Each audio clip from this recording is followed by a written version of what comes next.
Hope Channel, changing lives.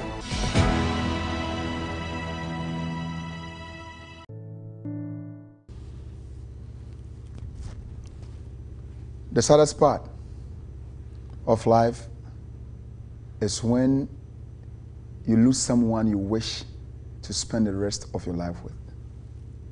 This is from freefacebookblog.com. Hi, once again, good evening, and welcome to the program Wounds of the Heart, a program where it's designed to help you heal that wound in your heart. We have been so much on this seat helping other people who are finding it difficult to be healed through certain things that have gone through their life. And today we are blessed to have to talk about something that it's least spoken of. But I want to use this platform to welcome my cherished viewers. You have been so wonderful to me. In fact, had it not been you, this program would never be a success. God bless you for all the time watching this program. God bless you. And I know that you are always getting healed because the program is just more about you. Thank you so much for coming through me and you meet him. Alpha Art, God bless you for the flyers all the time you do for this program. As I'm saying that, in case you want to promote your product, being it fabric, being it computer things, technology, anything you want to promote that you want people to hear, Hope TV is ready to help that out. Want to also let people outside Ghana to get to know your product. Hope TV, you can just call them or WhatsApp them on the contact that is running on the screen. Everywhere in Ghana, they can help you out. So you can talk to them and let's see what will happen from there. Because when we talk about your product, believe you me, the angels will advertise the program for you. So don't worry about that. And this program also is seeking for a sponsorship. So in case you want to promote a program, you can also come out to sponsor a program that we will be talking about your product for you, free, and you just something small. You let them know. So just take note of that. Also, churches that want to invite us, we are ready. This year we want to come to your localities in case the young adults, the women fellowship or women ministry, or the men branch of your church is organizing a program. They will need us. We are ever ready to come. Just send your details on the WhatsApp platform or the contact. Call them, and they'll get to me, and we'll talk about it. This evening, there's this beautiful topic that we hardly talk about our widows. We normally don't talk about it after death of a spouse. What next? The ordeals they go through, the pains they go through, the wounds of the heart that comes as a result of the loving one dying.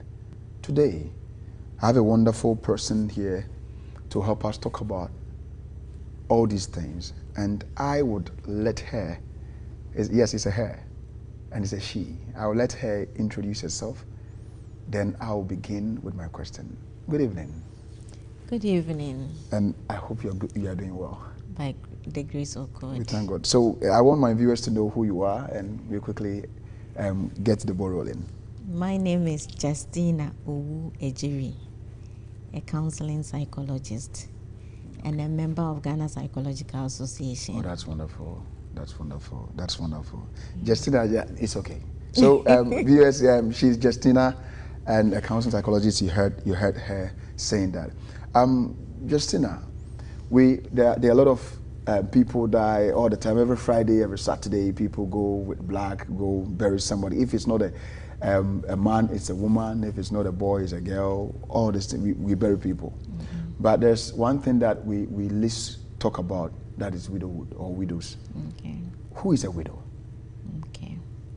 Thank you so much. I will take it from the widowhood side. Okay. So that we can talk about both. Mm-hmm. Widowhood represents both the widower and then the widow. All right. Being the man and then the woman. So in simple terms, widowhood is that state or a period that a man or a woman stays or remains single after the death of the spouse. So if it is a man, that period he stays or he remains single after the demise of the spouse. That is the period we called widowhood. If a man, we will say a widower. If a woman, will say a widow. Okay. So it's just the period. So it's Okay. not a lifetime something. It's a period. Okay. When the person remarries, the person ceases to be a widow or a widower. Okay. Yeah, Okay. that is in simple terms. So now you've gladly explained the widowhood is both for the man and the woman. But now I want us to concentrate on widows. That is the women. Those are they are least spoken of, because with the widowers, 6 months, then some 6 months. Well, let me use 6 months. I know somebody will be laughing that when the man's wife died, it didn't take long. Nah, he's married. But let me use the period of 6 months. 6 months, the man will be saying that, because of the children, he needs somebody to wash, to cook for him and stuff. So the family members are saying I should marry, but he doesn't want to marry. But when it comes to the women, the widows, that's where the problem lies. Can you share with us some of the myths so far as widows are concerned? Thank you so much for taking that perspective, because widowhood and its issues affect mostly women. Okay. In our part of the world, because of the traditions and then the cultural practices that we engage in. And in the marriage, like somebody is saying, because I need someone to wash, blah, blah, blah. But the question is, doesn't the woman also need somebody to do something? But you see, the consideration or the pressure is on women to do certain things. Then it ends up affecting their livelihood and even their children. So it's good. I'm glad we are taking it from that perspective. The myth surrounding widowhood or widows, there are so many of them. The common ones, we can have something like a one side fit for all, like one size of shoe or a cloth for all widows. In simple terms, it's a state where everybody experiences the same thing. But in reality, it's no. In reality, widows don't experience the same. Their experiences are different. So the myth is that all widows experience the same thing. So far as your husband is dead, the way I went through, that's the same way you go through. Okay. But in reality, it is not. Okay. It is not, because we are different. We are unique in nature. Each woman is unique from the other. Even twins are different. So our experiences and then our interpretations will not be the same. Our relationships, widowhood depends on what you go through psychologically, emotionally, economically, socially. Mostly depends on how your marital relationship was like before losing your partner. So this one is an open experience or different experience for each marriage. So we can't say it's the same or one side fits for all. Okay. That's in reality. Right. Then again, we can talk of the sequence of grieving. Okay. There's no playbook, as in you grieve in this order. There's no sequence. There's no order. It depends on. It depends on you, the person's emotional strength. It. Okay. And your interpretations of situations in life, circumstances, and then it comes with also social class. I just want to let's dwell more on the grieving aspect, because that is the chunk of the pains our women who have lost their spouses go through. One, you're talking about grieving, and I should say that you said there's no pattern for grieving. There's no sequence. Depends on the person. But we are told that when you grieve more, I don't know, people think that you have the perception that you have something to do with the death of your husband.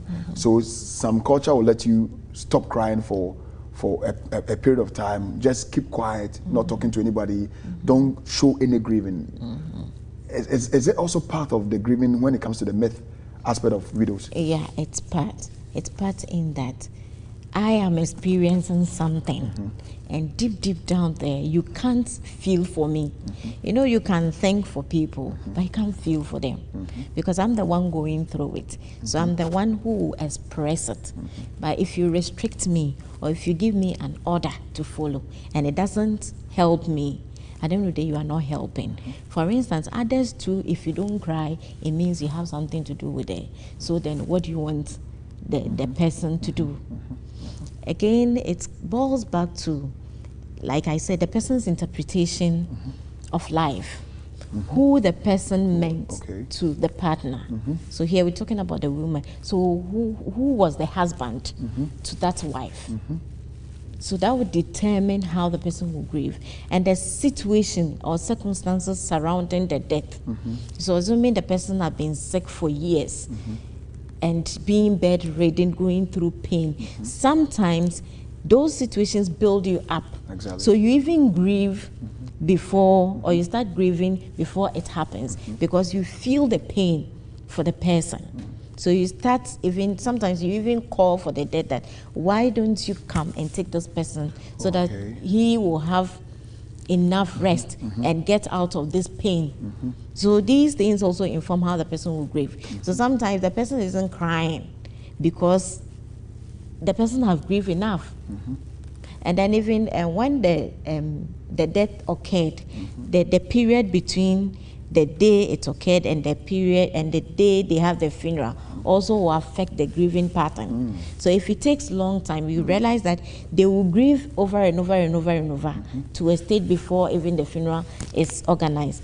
And grieving isn't only about crying. That's not the only sign that somebody is grieving. Like I said, we are unique and we take things. Somebody will be nice outwardly, but gets in and the pain starts and the emotions and then the feeling, the thoughts of the person, activities they engage themselves in comes to mind. And this is where the tears or the pain starts getting worse and worse and worse. For instance, if you have partners who bath together, who eat together, anytime the person picks food, then the thought comes that, should this person have been here, I would have taken the person's meat, he will beat me, like some people play with it. I pick your meat and you quarrel, kind of relationship. So it wouldn't be outdoor. So you see the person and you think all is well, but go inside there and see what the person is going through. And again, social belongings. Now, I want to just not take your time. With the class of people, the class who the husband was. For instance, if the husband is the one of the gurus, one of the respectful people, how does it affect the right, the widow? How does it? What is the link? Thank you. I think that will even make it a bit difficult, because, for instance, Kwame Nkrumah, or the late Rollins, who was just, his name will never be taken off from our mouth. So each and then you are being reminded of your dad, of your partner. So you try to dodge the situation at home. So you try to get involved in a social activity. There he is, because people will make reference and all, regardless of your feelings. Look at the way Ghanaians and the social media is coming up. So it makes it difficult to get over or go through. You always have a reason to remember or feel the absence of the person, especially where the person comforts you, take you out, give you all that you want. You feel like kind of you lost, and the thinking goes on and on and on and on. And you know, another myth is also that it is not a disease that you treat and it's gone. Like malaria, you are given anti-malaria and it's gone. If you don't experience mosquito bites, you are fine. It's not like that. Like the first example I gave, Papa G, in as much as we will mention the name, the family will, the memories will come. So how many para will you take to take that off? It won't happen. So it's somatic. All right, it's true. All right, I'm going for this break. When I return, we're going to continue. She said something we have a testimony about it, and I'll talk about it, and we move on to the next stage of the questions. Please don't go anywhere. We'll be right back. Hope Channel Ghana brings you a 5-day church leaders seminar dubbed Leading God's Church from Monday 1st February to Friday 5th February 20 each night, facilitated by Pastor Anthony Melchizedek. Periodic training, equipping, and empowerment of the human resource of any institution cannot be overemphasized, and this seminar intends to do just that. If you are a leader aspiring to be one, and especially in church leadership, you will not want to miss this. Kindly tune in every day at 6:30 p.m. from 1st to 5th February 2021, only on Hope Channel Ghana, your preferred Christian channel. God richly bless you.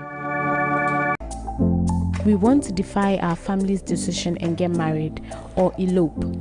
I need advice. What should I do? Please, what should I do? How do I tell her I cheated on her months ago?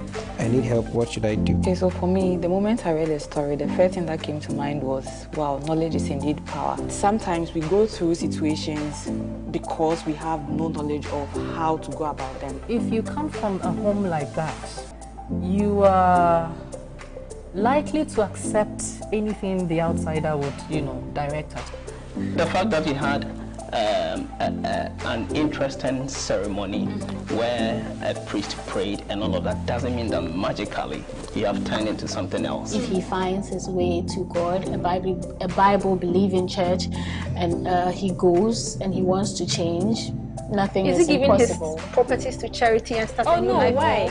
Okay, I think this is another discussion that we will not end today, so we will not even go into it. Real talk, showing this and every Wednesday at 8 p.m. Back from the break. Thank you so much for being with me. We're discussing the topic widow's plight, pains and wounds that our widows go through, of which we normally don't talk about it. I had someone, I'm still having that lady here who is helping me out with questions. We were talking about a myth. In case you just joined us, we were talking about a myth when it comes to widows, that people think that if all widows' pains are the same, and we said no, it's not like that. It depends on how one will go, or one will depart from the other spouse. Justina, you were saying that sometimes it's very difficult when it comes to the things the spouses used to do together. And we met this person that is gone for about 10 years. Still, the woman is still grieving the husband. And I want to know, is it because of the grieving process that the woman didn't go through well that is causing that 10 years of still grieving the husband, or there was something special about these things? Because when you go to the woman's house, she'll be watering the garden and mention the husband's name. As you just said, and if my husband should have been here, you have been doing this. What makes it so difficult that for about 10 years, this woman was still grieving their husband? Thank you so much. The fact is, there's no timeline when it comes to grieving. It's a perception that it should take this length of time, but it depends on the individual. And then the relationship they had, or the person have with their partner. So if the person goes through the grieving, actually grieving doesn't take the memories away, but you only adapt, or helps you to adjust. So in adjusting doesn't mean you won't remember. The issue is when the person is mentioning or trying to recollect what is the conditions attached to it. Is the person still sad? Is the person still in pain? That is where the problem will be. But if it is the memory that the person isn't able to get over, that is normal and natural. Based on the relationship the woman have had with the partner. So if you have a lovely partner or somebody who is always there for you, there's no way you get over. Like I said, there's no painkiller to take away those things. So you live with it, but you only adjust or adapt to your new lifestyle, but you still have the person in mind. But there are situations where people don't even want to, or they don't remember. It's because of the relationship. Was it that good? Was it sour? If it wasn't the enjoying type. Then deep down, the woman, already when the person is alive, wishing that it's no more. Okay. So if the person is taken away, hooray. But where you have a good relationship, you always have the person. Then let me use this opportunity to tell the husbands that they should treat your wives well. Let them miss you so that they wouldn't be praying that you go. No, they won't. Let them miss you when you're not there. When are you coming home? No, isn't that what you're saying? That the husband, the wife will be asking, where are you now? Where have you gotten to? How will you take long? But a husband that when you leave home, no one is asking. We even praying that you don't come back. They have situations like that. Yes, the person wishes. The person isn't coming back because there are some partners or husbands. Once they are homes, like if I'm permitted to use like military zone, it's yes, I'm master. What I say, not you. Okay. So in that case, every human being deserves that privilege or the freedom to go about things, be him or herself. So if you restrict people for that long time, hey, women will not cry out. Some women, they won't cry out. But in their secrecy, the kind of prayers. Like seriously. So which means that these women pretend when there's a funeral with their spouse is gone, and they would toe the same lane everyone would toe, every widow. These are some of the myths and the tradition. Because even if you don't cry, you have issue with family members or for the society, your family, the church, and the church, yes. The church, So everybody try to cry. Meanwhile, it is not everybody that cries out to show how something hurts or the pain. It's not everybody who exhibits it. We have paranoid. We have people who naturally don't cry. Exactly. Some will yell. Some also do other things. Exactly. It's not necessarily crying, but we have made it look like once you've lost a partner, it means as a woman you should be able to cry. To the extent that those who don't cry, we term they are witches. They have killed their partners. So they will cry. You are letting them cry. Not that they want to cry.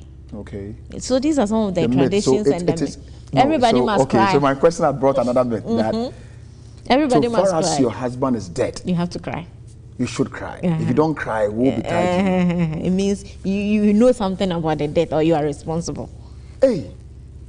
So, so at the end of the day, if a woman or a wife loses the husband, and culturally or traditionally, the culture will tell us that we need to cry because shedding tears tells us that indeed you are feeling the pains of your husband's death, and if you don't do so, as you're saying, you face certain things culturally. Society even will blast you. She has killed the husband. That's why she's not crying. But we need to let our people naturally, irrespective of who they are, they won't cry. They'll make some signs or they have a way of expressing their pain. Exactly. That is wonderful. Somebody just said something I want us to read. He said, hello, Pastor. My name is Rhoda from Kumasi. I'm really enjoying the program, and I think we must be educated more about it. God bless you. God bless you, Rhoda, for that comment. In case you have something to ask or something to also say about our WhatsApp platform 0559680066, you can send them, or via our Facebook link. You can put it there on our Facebook, and we'll find time to read them for you. The myths are getting interesting, Justina. With what you just said, one, if that person is not known in the society, she and the husband call me for kind of stuff. Those people, how do they react when their spouses live there? You see, everybody knows somebody, because we have the society in smaller communities. So yours may not be a popular person, but he is your everything in your small world.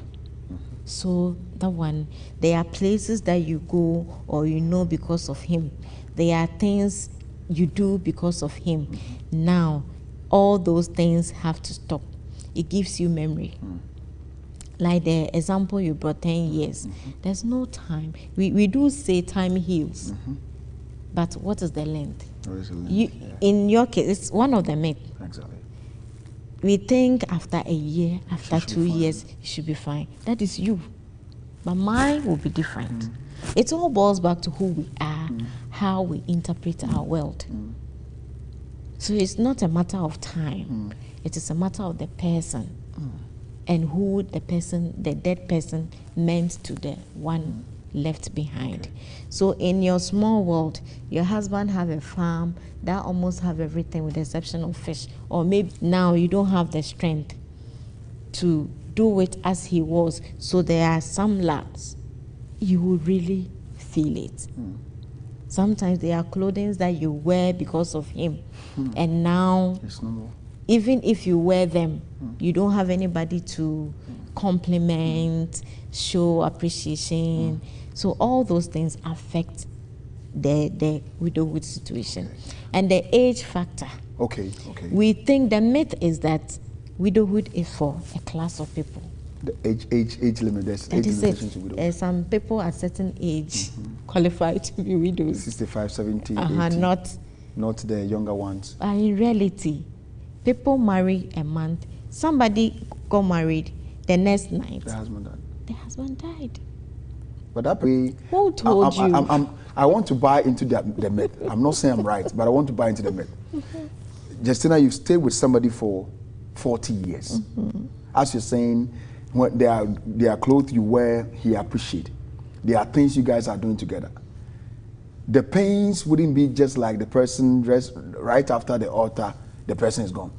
I'm not saying it is so. I just want to be like somebody who is watching me to think about what the same way I'm thinking, because I'm here to ask questions about what people are thinking about what I'm saying.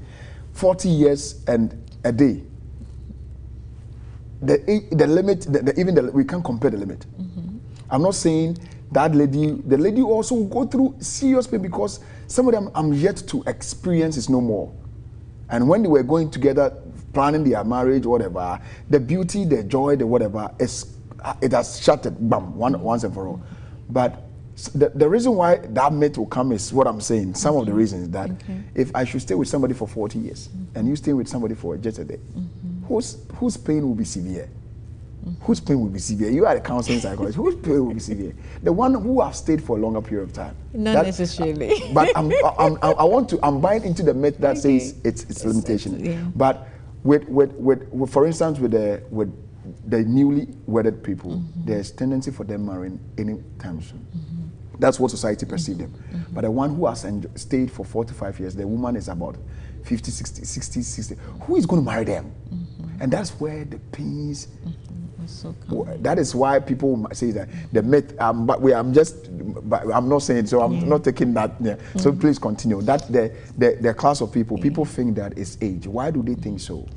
Yeah, like you said, but in reality, that's not it. Exactly. Because sometimes, even those who are not yet married go through the pain such that they decide not to marry again. Like they are preparing towards their marriage and it happened. So that alone. It's something else. Yes. Sure. Let alone, you see, like the Bible says, a day means 1,000. So a day to you may mean a day, but to me, it's 1,000 years. So it depends on the relationship and the hopes that the person entered into the relationship with a person. So I know with you, I can build my life in a particular way. So I decided to marry you. Or in the course of planning our marriage, we had a plan that after marriage, we're going to do that, And now all of a sudden, some people can even lose their mind as a result of this. So it's not about age. It's not about the length of time you've been together. It's about how the relationship was and meant to you and the person you had a relationship with. So if it's like I said, if you so cherish the relationship and you putting in effort in a relationship, it's not just the material things. putting your heart and your nerves and everything. So the relationship becomes the fluid that you live on, and it's no more. Okay. So age, fine, all those things can come to mind. But we have 50, 60 years getting married. Exactly. Getting remarried. Mostly men, not women. Oh, the women come back to cultural practices, prevent Society them says from... that they shouldn't marry. Yes, so they tend to buy into it. But it doesn't mean you are 60 years, so nobody admires you. There are 60 years people really admire and but we have accepted it. And sometimes our lifestyle, how we live, even how we appear. Okay. Yes, because back to the issue, men are not restricted when it comes to what to wear. Okay. Because you've lost. We'll come there. We'll come there. We'll come there. Just so all these things affect women. All right, Justina, we now a Christian has accepted that Bible is everything. The church, and when that Christian should lose the husband, the cultural practices or the process that she goes through makes widowhood or being a widow so painful. As a counseling psychologist, probably you've met issues like that. What would be your stand on that aspect? Should the Christian follow suit, the normal, traditional, where some of the spouse needs to be shaved, others needs to drink the water that is used to bath? I don't know. You've heard a lot of these cultural practices. How will you help such widows to go through this? Thank you, Reverend, so much. It's one of the ways to help is what you're doing now. You talking about it. So now we are trying to let people know what is at stake, what you can do. If you want to follow traditions, do diligently to it. Okay. If you want to be a Christian, know your lane and be there. Don't confuse yourself or deceive yourself with both. That is where the difficulty is. Most of us are Christians, yet we can't stay true to that. So we get confused at a point and accept anything. And in our part of the world, one thing I see is we try to normalize everything. So we know what is happening is hurting people. But because Akosia Mensah accepted to do it, queer has done it, so me too. Back to the one size fits. This is how we do it, but they can't give you any justification.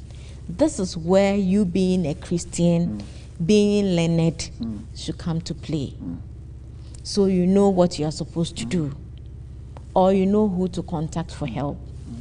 If I should bring the church in here, this is where the church should educate people, like we're doing, talking to counselors, utilizing counselors in the church will be very beneficial.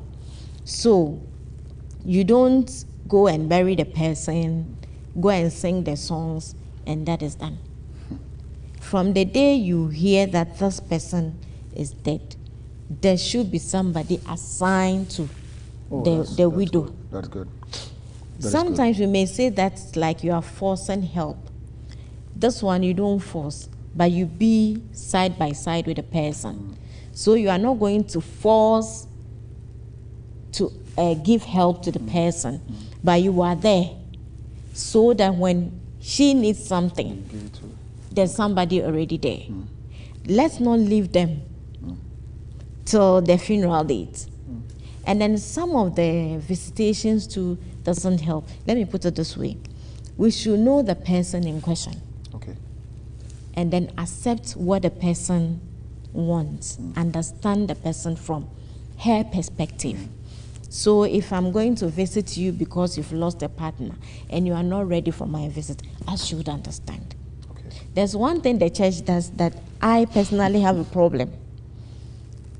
When somebody is bereaved, the church will move to your end and come and sort of sympathize and sing songs and all those things. The question is, does it always help? It might be okay with somebody, but is it okay for everybody? Somebody will be okay with it, come and visit, sing songs with me. Another person would want, back to the grieving process. Oh, yeah, yeah. I want to be alone for a while. I should be understood because I know myself. It doesn't mean you are going to ignore the person, but there are so many ways of being there for the person whilst the person wants to be alone. But here is the case when we hear the person, sometimes we even hear the person isn't well, and we don't try to visit the person is dead. We rush in there and visit upon visit. We ask ourselves, does the person need it at that time? If the answer is no, we should allow the person space. Because some people heal when they have space. But Justina, what you're saying, how would we know that the person wouldn't like it? I know this makes widows, being a widow, painful. But how would we as church, how would people around her know that she doesn't like it this way? Because if this lady woman, the widow should say that I want to be left alone, we might not know what she might be thinking. And based on probably some experience somebody have seen before, would never give that woman a chance to be alone because they might think that she might do something to herself. So how will we know? What are the signs that will let us know that the person needs to be alone? One, in our times, most women are working. So even they need time to get over and start their work. Sometimes you have to observe them. There are instances where you call that you want to visit and they try to give excuses. They can't openly say it because of the way sometimes we are raised. Most of us are inassertive. So you consider that. But like I said, letting the person be alone doesn't mean you are leaving the person. There are so many ways of reaching out. So maybe a phone call to, oh, I just want to check on you. I want to pick you out. You understand? And then, you know, these things, what worsens the situation is some of the things we call and we tell them. It's okay. You are not the only one. You see, yes, that is the fact.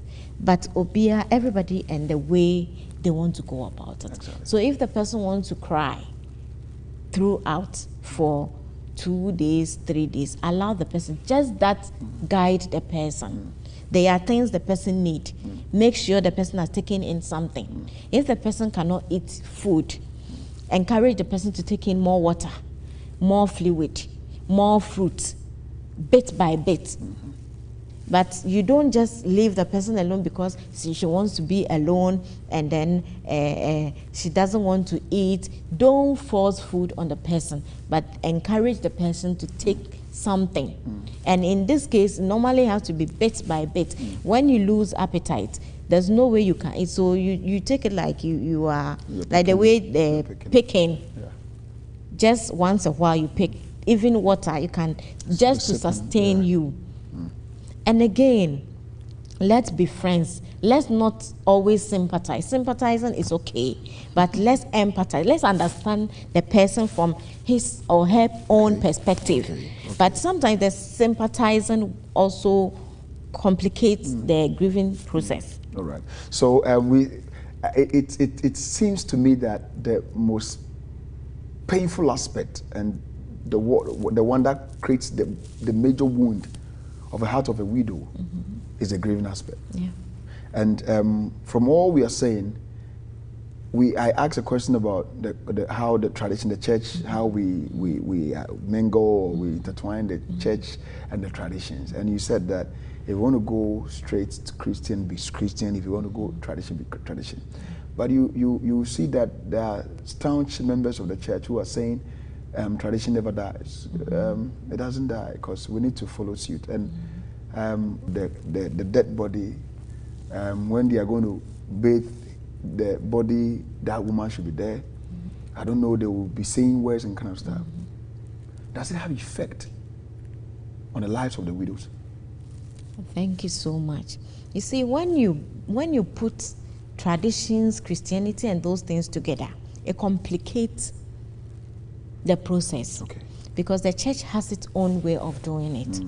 And the traditionalists also have their own way. So if you are in between, the two blows come to you at the same time. But if you choose the church way, then the church can take a firm stand that this is how we do it. So you are going to do it that way.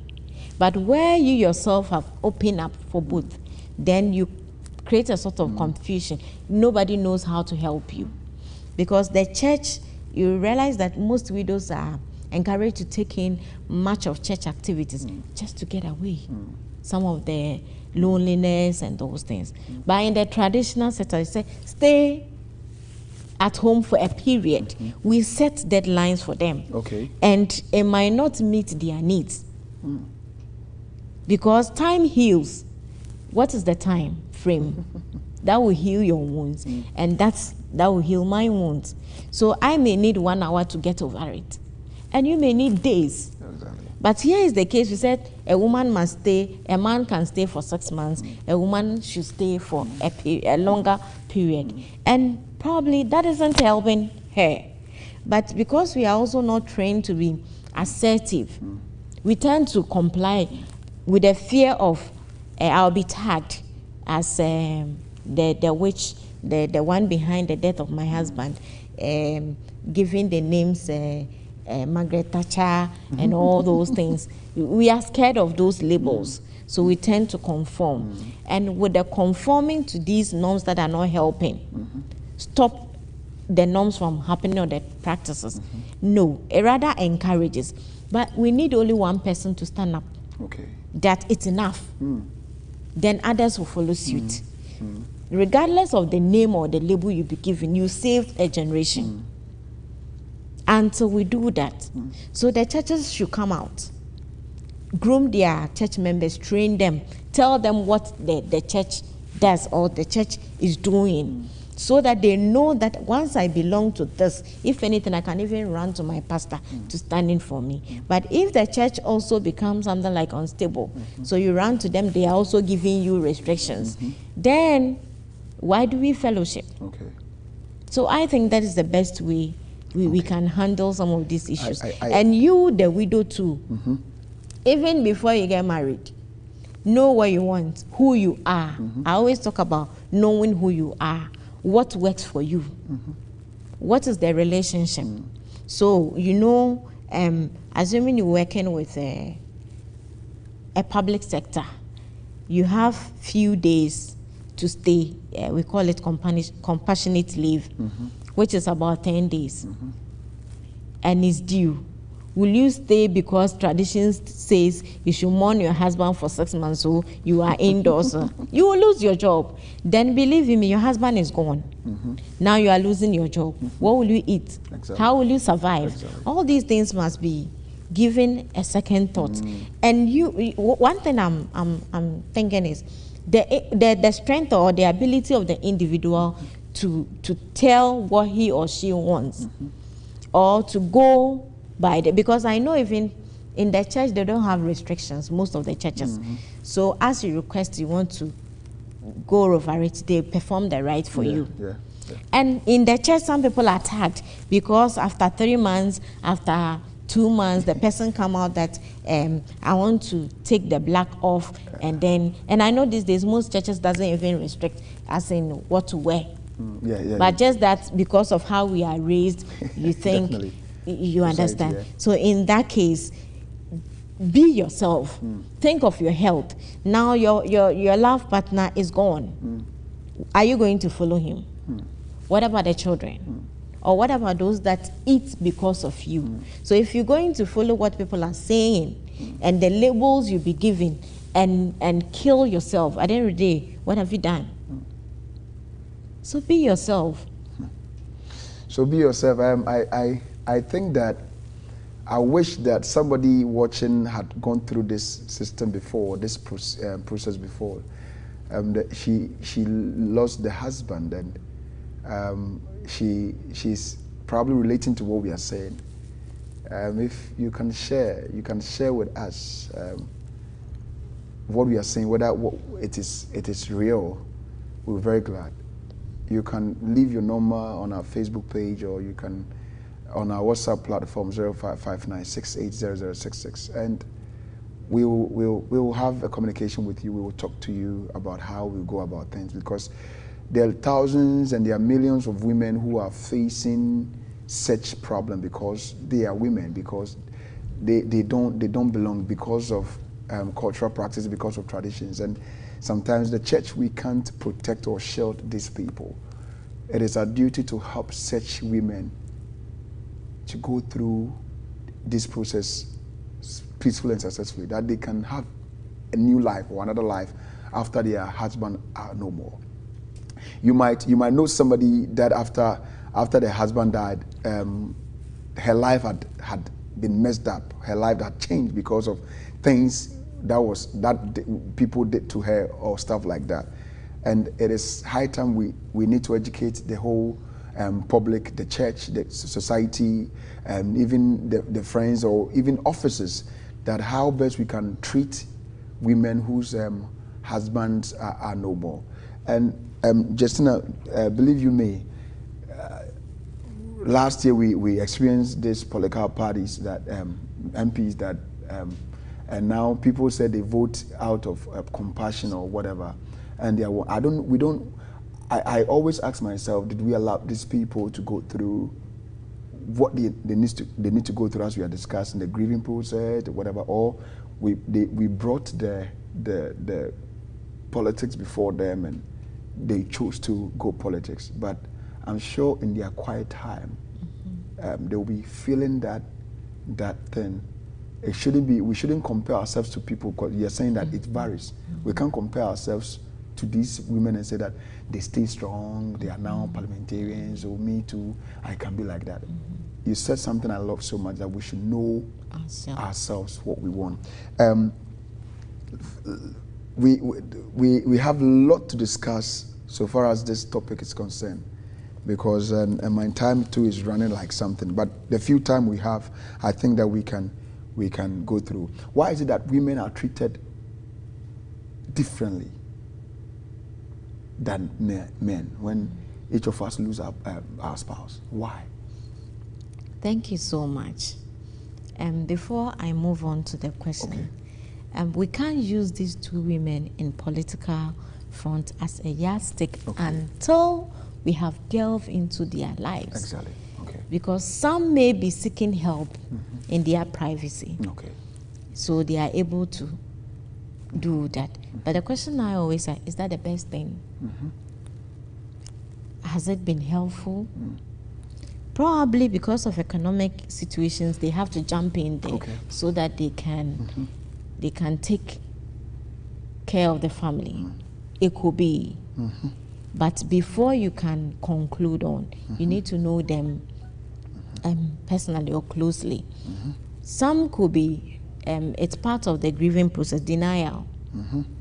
So they dwell on their denial state to do what they did. So you only will be able to conclude when you get closer to them, when you get to know them better.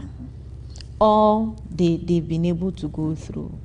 So that one too will be. Then the other issue is women suffer because of culture and traditions. You know how in Africa women have been positioned. So interestingly, sometimes you have the woman being the breadwinner, but it's the man that is seen. Exactly. It's the man that is seen. Exactly. He's the head of the house now. Yeah. And then again, sometimes too, it's like the man comes for you. So you more or less, in some tribes, a woman is a property of a man. Exactly. Some of the I've come for you. Meanwhile, if we should understand marriage well, the Bible says you leave your parent, then you cleave. So you start another family. So ideally, those families are friends, but not necessarily. If I'm going literally. So now you're starting a new family. So then why do I become your property? Then you owe me, I owe you. Because when you read 1 Corinthians 7, 1 to 20, it talks about conjugal right. And it's not only the woman. The Bible says, so as the man. Hey, ma. You see, but we just pick a portion of it and dwell on it. Again, we can talk about lack of knowledge. Lack of knowledge, because we treat women as second human beings. Exactly. But is that so? So back to knowing who you are. Who are you, woman, that you allow people to treat you that way because you've lost your husband? Losing your husband in itself is painful. Then traditions upon traditions will top it up. So if you are not strong and firm, you rather die. Is that how your husband would have treated you? Or would your husband be happy if seeing you being treated that way? So it all boils back to education. All right. And then the will to change things around us. If we're still happy, oh, it's not in then we keep pushing young ones. You see, the most saddest part is the young ones. They have life to live. They have children at very tender age. Now you are restricting them. You have to wear this color. Some even lose friends. Exactly. So the social effect. You go to places and you attack. A widow doesn't stay here. A widow must not eat this. Just don't go. We'll get there, because I want us to finish this for people to know that being a widow is not a curse, or is not a disease. It is a state in life where when it comes, it meets you. You need to accept it. And let's help the person to go through that stage peacefully, that it wouldn't turn into something else. Justina, my time it's up. Next week I will be having you. I'll be here. Yeah, next week I'll be having Justina. We are not done yet, because Justina, after dealing with the widows, we need to deal with people who had suffered the death of their father and their mother, the orphans, at the early age, their experiences and how they also how people help them out, because they also have something that, as it stands now, no one has spoken about it, and they are just living it because society had permitted us to live in that thing. And I think that when we are done with this, those out there will know that, oh, not knowing if I do this, if I do that, it's not odd, it's this and that, so that it can help all of us. Because Justina, there's somebody somewhere who, as we are speaking now, is crying. She has missed the husband. She's crying because why should she go through that? She has no option than to accept what is saying for her to go through. There's somebody also, as we are talking now, is preparing to become something that she is not willing to become. Those people need to be prepared. We need to help them out. We need to prepare them. So Justina, if God permits, next week, Wednesday, same time, in your same seat you are sitting in, we'll deal with the effect of widows, being it spiritual, physical, economical, psychological, and emotional, and see how best after that, how best we can help people go through this process of being a widow, and how we as society can relate with people who had lost their loved ones, because the most difficult aspect in life is to lose someone you wish to live the rest of your life with. And it's very, very difficult. So Justina, God bless you for this period of time you've had with me. And before I'll do my final appreciation, let me tell my viewers that they have been so wonderful, they have been so beautiful. Though I'm not seeing you guys, I know that you guys are wonderful wherever you are. Thanking you once again, Slicker Freak, and you guys are doing extra with my program. God bless you, and I know that I always pray for bountiful business, that God should spread our tentacles for us to get more customers. And as I said, that if you have a product also to advertise, Hope TV is ready to help you out. You can talk to the contact that is rolling on your screen, and you can call them. We'll do justice to your product. If you want to sell your product, once again, Alpha Art, God bless you for the flyers you always prepare for me. God bless you, God bless you, God bless you. And as I said, in case you want us to come to your local church or any organization that you have, Wounds of the Heart, we are ready to come heal some wounds at where you are. It can be the men fellowship, the women, the young adults, the youth. We are ready. We are ready. Just give us the topic or let us